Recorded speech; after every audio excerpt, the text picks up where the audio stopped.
Hi guys, welcome back to my channel.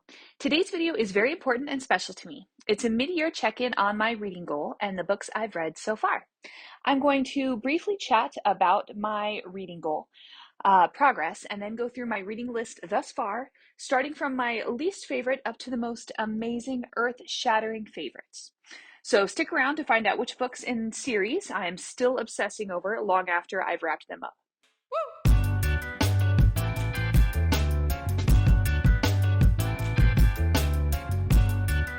The goal was to read 50 books in 2022, and I'm happy to report that I'm on track and surpassing that goal, actually.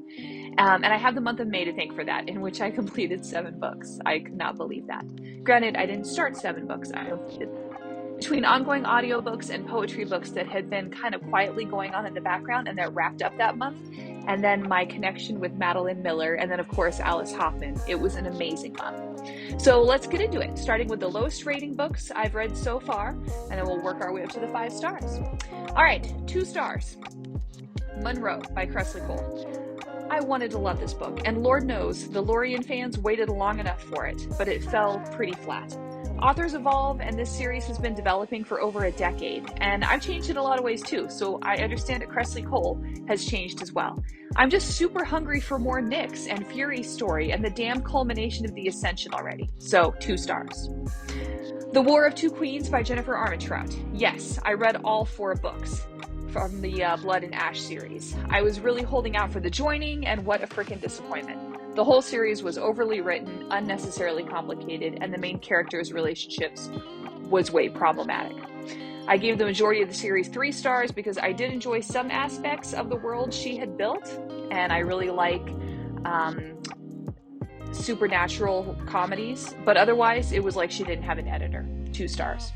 3 stars. Okay, as stated, the entire From Blood and Ash series, minus the final book, which was just like a massive disappointment.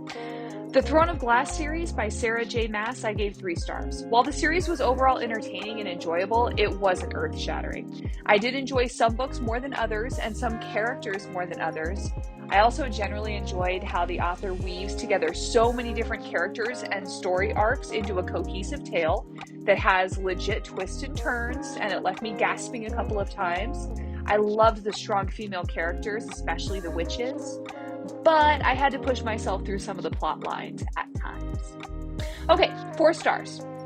Nonfiction, The Mountain Is You by Brianna Wiest. While it wasn't completely transformative and life-altering, there were a number of breadcrumbs throughout that I've continued thinking about since finishing it up, which was like 2 days ago.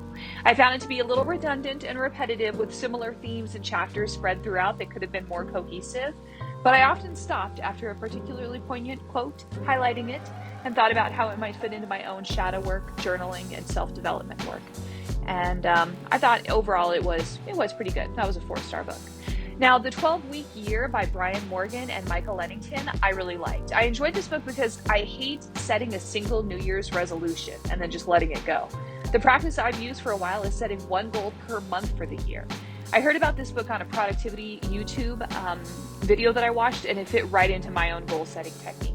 It presents the theory and then gives the reader principles and guidelines to implement it into your own life. So I really like that one, The 12-Week Year.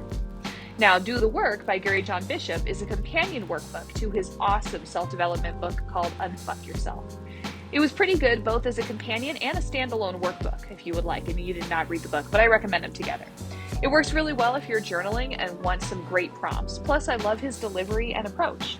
I did the audiobook version, which is awesome because he has an accent and he reads it himself.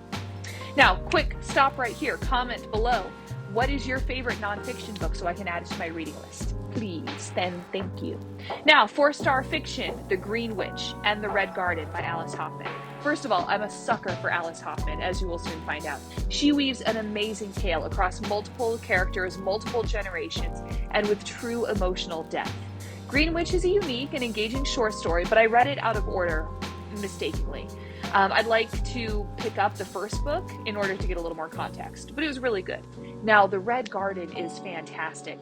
She tells the story of multiple characters spanning multiple generations. She brings emotional depth to each story. I laughed, I cried often. She creates connections across the stories that weave such an interesting tale. I was absolutely spellbound. And that brings me to her Practical Magic series. 5 frickin' stars, both for individual books and the series. She wrote the 2 prequels after writing Practical Magic, and I love that she did it that way. I breathed this series like air. She's one of my favorite authors, and this series is quintessential. My advice is to read the series in chronological order, not in the order of publication. I can't say enough good things. I would never move on. I had a book hangover from hell after I finished the last book.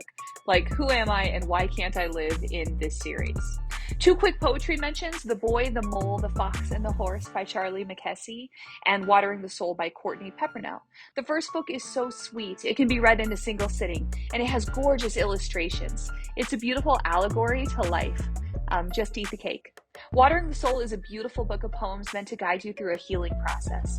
I read it over a month, chapter a week sort of a thing, and I highly recommend it. It's beautiful. Okay, I was not prepared for The Song of Achilles and Cersei by Madeline Miller. Her use of prose, the character development, the choice of words, I was just blown away. Achilles was beautiful and sad, but Cersei, powerful, epic, raw, devastating. I read them back to back and was just lost in those worlds, and once again, hungover afterwards. Okay, before I reveal my favorite series, please comment below your favorite fiction books so I can add them to my to-read list, and it'll help me finish off my goal for 50 books for the year. All right, now, the last 5-star book series that I'm going over is the Ember in the Ashes series by Sabaa Tahir, and I'm still in shock, in book hangover mode. I still haven't recovered. Every book got 5 stars. Every character, every story arc, 5 stars. I was blown away. I couldn't put them down. I love the evolution of the story, of the characters, and the final epic battle left me crying by myself while up in the cabin with my family.